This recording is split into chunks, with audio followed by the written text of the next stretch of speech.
tonight. Cases of teams lacking fans, sport events being postponed or even being removed from the calendar, as well as athletes suffering after their retirement, have made headlines in the local scene for several years owing to the poor state of sports sponsorship in Kenya. However, globally, sports sponsorship is booming, with teams and athletes receiving record-breaking deals. And our senior reporter, Peter Maura, talked to different sports stakeholders in the state of sports sponsorship in the country and filed this report.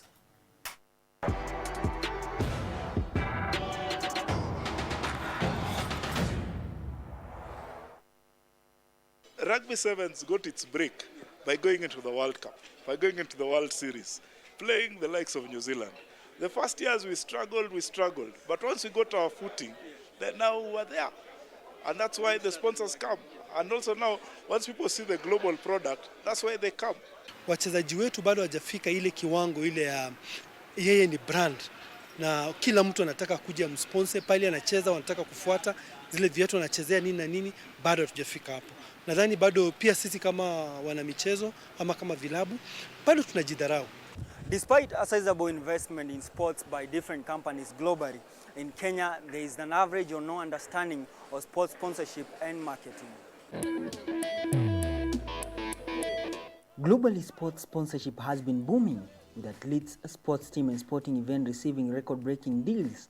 According to a research from football expert Nick Harris and Alex Miller, Manchester United is making an earning of £64 million from the shirt sponsorship deal with Chevrolet, this being the biggest revenue generated from a shirt sponsorship deal during the 2019-2020 EPL season.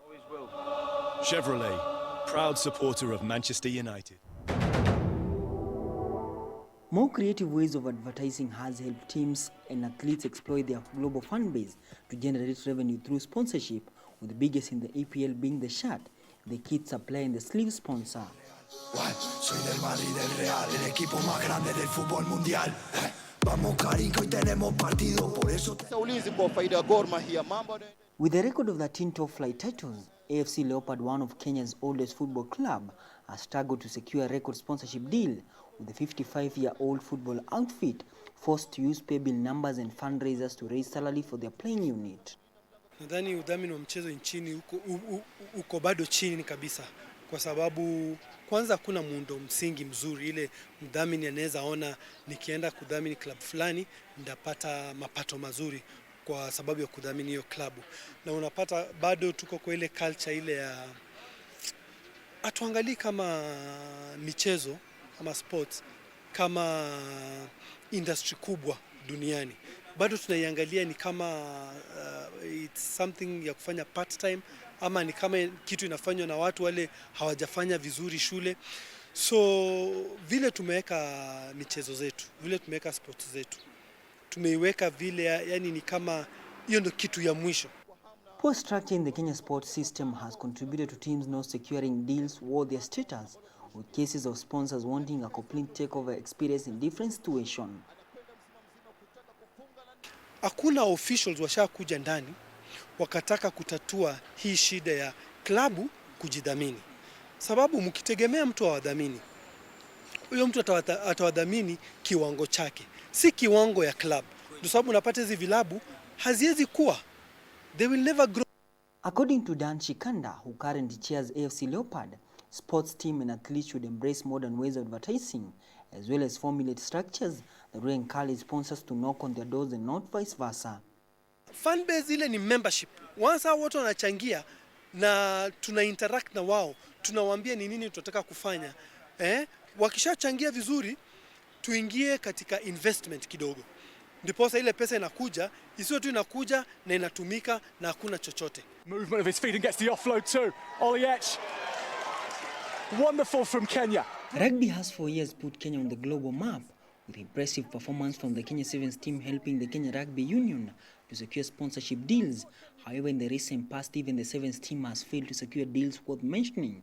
In 2015, telecommunication company Safaricom announced their exit from the rugby scene following KRU boardroom wrangles, with SportPesa cutting off their 600 million sponsorship deal with the union 3 years later following a government regulation on betting farm.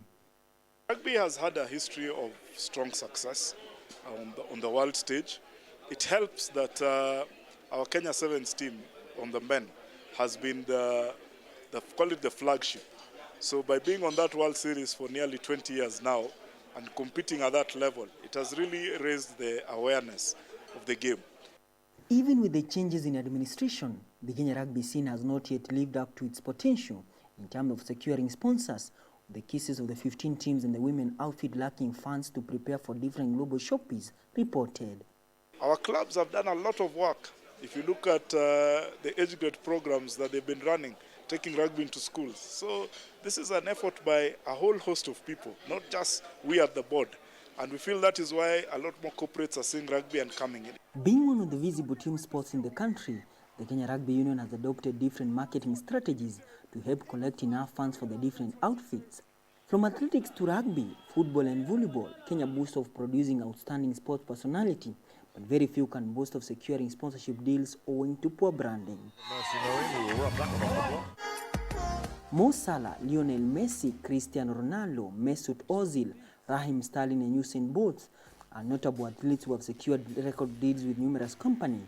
Locally, Eliud Kipchoge branding has gifted him different sponsorship deals, with his attempt to run the marathon in under 2 hours receiving backing from different global companies.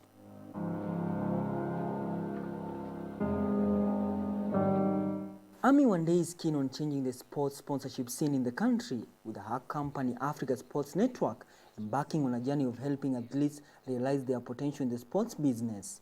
I feel like everyone is training talent, everyone is pretty much encouraging people to play better and do better, but no one's really focusing on their minds, you know. So with us, we actually educate athletes, you know, we want to be able to teach them from the basics of marketing themselves to financial literacy, everything to do with being an athlete.